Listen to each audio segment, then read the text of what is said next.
pembebasan kota Mekah. Hari ini kita akan meneruskan perjuangan Rasulullah di perang Hunain. Ada yang sudah pernah mendengar perang Hunain? Belum? Sudah? Sudah, Bunda? Nenek sudah? Belum. Perang Hunain. Perang Hunain ini terjadi di bulan Syawal tahun 8 Hijriah. Latar belakangnya yaitu ada beberapa kabilah yang ada di Thaif, yaitu kabilah Hawazin dan juga Thaqif yang tidak mau tunduk kepada Rasulullah SAW. Maka kabilah ini sebelum diserang dia mau nyerang duluan, gitu ya. Ada beberapa kabilah juga yang bergabung, yang diantaranya ada kabilah Sa'ad bin Bakar. Ada yang masih ingat kabilah Sa'ad bin Bakar? Tidak. Betul? Ada yang ingat? Oh tidak, siap. Kalau Halimah Sa'diyah ada yang ingat? Ingat? Ingat siapa itu? Ibu susunya Nabi Muhammad. Masya Allah. Ibu susunya Rasulullah Shallallahu Alaihi Wasallam. Berarti pas kecil Rasulullah pernah berada di kabilah Sa'ad bin Bakar, ya, karena disusui oleh Halimah Sa'diyah. Dan ada beberapa kabilah lain, yaitu Nasr, Jusum, dan dari Bani Hilal. Suku-suku ini melihat dirinya masih layak untuk dihormati, makanya tidak mau tunduk kepada aturan Islam, kepada Islam, ya. Suku-suku ini dipimpin oleh Malik bin Auf An-Nasri. Siapa, Bu? Malik bin Auf An-Nasri. Malik bin Auf ini seorang pemuda, jadi usianya tidak 25 sampai 30 tahunan lah. Masih muda, ya, Malik bin Auf ini. Malik bin Auf ini adalah komandan tertingginya. Dia memberangkatkan pasukan sambil membawa seluruh harta benda, wanita, dan juga anak-anak mereka. Nah, biasanya kan kalau perang mah pasukan perang saja, ya. Tapi Malik bin Auf ini menyertakan istri-istrinya, ya, para wanita, terus anak-anak, dan juga harta bendanya. Mereka sampai di lembah Hunain atau disebutnya lembah Autas. Lembah apa, Bu? Autas, ya, diingat-ingat. Lembah Autas atau lembah Hawazin. Nah, setelah sampai di Autas, semua orang berkumpul, dan ada di tengah-tengah mereka ada seorang dari suku Jusum, ada seorang tua dan buta namanya Duraid bin Asimah. Dia sudah tua, perkiraan usianya 160 tahunan, ya. Duraid bin Asimah. Duraid bin Asimah. Usianya sudah 160 tahunan. Tapi pas waktu mudanya dia pemberani dan bisa berstrategi perang. Makanya diikut sertakan di perang Hunain ini. Terus dia bertanya, pas sudah sampai dia bertanya, lembah apakah ini? Kata siapa? Duraid bin Asimah. Lembah apakah ini? Orang-orang menjawab Autas, ya, tadi Hunain itu, ya, Autas. Duraid berkata, ini adalah tempat yang paling tepat untuk kuda, bukan tempat yang tinggi dan berbatuan, tidak pula tempat yang datar dan lunak. Tapi kenapa aku mendengar lenguhan unta, terus anak-anak yang menangis, gitu, ya, kata Duraid. Ringkikan keledai, kenapa ada yang seperti itu? Itu kata Duraid. Terus mereka menjawab, Malik bin Auf menggiring manusia beserta wanita, harta benda dan anak-anak mereka. Gitu, mereka menjawab seperti itu. Lalu Duraid pun memanggil Malik bin Auf, menanyakan alasannya, kenapa harus menyertakan wanita, anak-anak dan membawa semua harta bendanya. Dan Malik bin Auf menjawab, itu supaya mereka tidak lari dari peperangan. Seperti itu kata Malik bin Auf.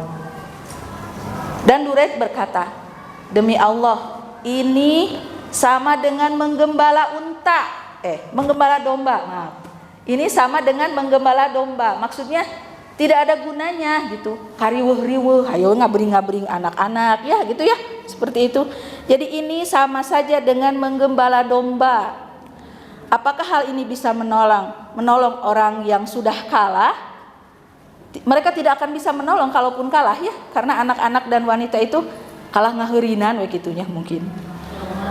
Terus, kalaupun engkau menang, tidak ada yang berguna. Jika engkau kalah, sama saja engkau mencemarkan keluarga dan harta bendamu. Maksudnya, kalau kalah, mereka pastinya akan jadi ghanimah, ya. Mereka akan jadi tawanan, anak-anak dan istri-istri juga harta-harta mereka. Seperti itu. Tapi lihat, Malik bin Auf tidak mau menerima saran Duraid. Malah Malik bin Auf berkata, demi Allah, aku tidak akan melaksanakan saranmu karena engkau sudah tua renta dan pikiranmu pun sudah tumpul. Seperti itu ya. Malik bin Auf yang usianya masih muda mengatakan seperti itu kepada Duraid bin Asimah. Terus, demi Allah, lebih baik penduduk Hawazin tunduk kepadaku ataukah aku akan menusukkan pedangku ini hingga dia enyah dari sisiku. Benar-benar tidak punya adab ya ini Malik bin Auf. Dari percakapan ini ada yang bisa mengambil hikmah dulu? Yuk, biar ada panjang. Ayo, siapa? Dari Malik bin Auf dengan perkataannya dan nasihat Duraid bin Asimah, ada yang bisa mengambil hikmah dulu? Ayo atuh. Ayo. Masya Allah, siap mangga? Ini ya sebenarnya dari percakapan Duraid bin Asimah ya. Jadi Duraid itu kan udah tua ya, mungkin pengalamannya udah banyak. Jadi dia tuh sebetulnya sayang sama Malik bin Auf. Jadi mengingatkan sebaiknya nggak perlu bawa keluarga, biarlah mereka menunggu gitu. Yang terpenting kita biar fokus perangnya dan kita biar menang gitu. Masya Allah. Mungkin itu sedikit. Masya Allah. Ada lagi yang mau menambahkan? Mungkin kalau kita balikan ke kehidupan kita sehari-hari ini untuk anak-anak muda ya, boleh jadi di teknologi kalian menang gitu ya, tapi di ilmu kehidupan tetap para umahat ini lebih berpengalaman. Maka dengarkanlah nasihatnya, dengarkanlah, banyak-banyak minta nasihat kepada para umahat ya, untuk anak-anak muda ini ya. Seperti itu mungkin ya pelajaran yang bisa diambil. Baik, kita lanjutkan ya. Kita simpan dulu Malik bin Auf dan Duraid bin Asimah. Kita ke Mekah menemui Rasulullah. Rasulullah juga pada saat yang sama mengutus Abu Hadrat al-Aslami untuk memata-matai keberangkatan musuh. Ya, di saat mereka Malik bin Auf menyiapkan pasukannya, Rasulullah juga mengirim mata-mata ke pihak musuh dan memerintahkan agar menyusup ke tengah-tengah mereka. Mereka tidak tahu karena sama-sama orang Arab ya. Maka dia berhasil menyusup di tengah pasukan musuh dan bisa mengetahui apa saja yang seharusnya dia ketahui. Lalu kembali lagi dan memberitahukan kepada beliau, yaitu kepada Rasulullah Shallallahu Alaihi wasallam.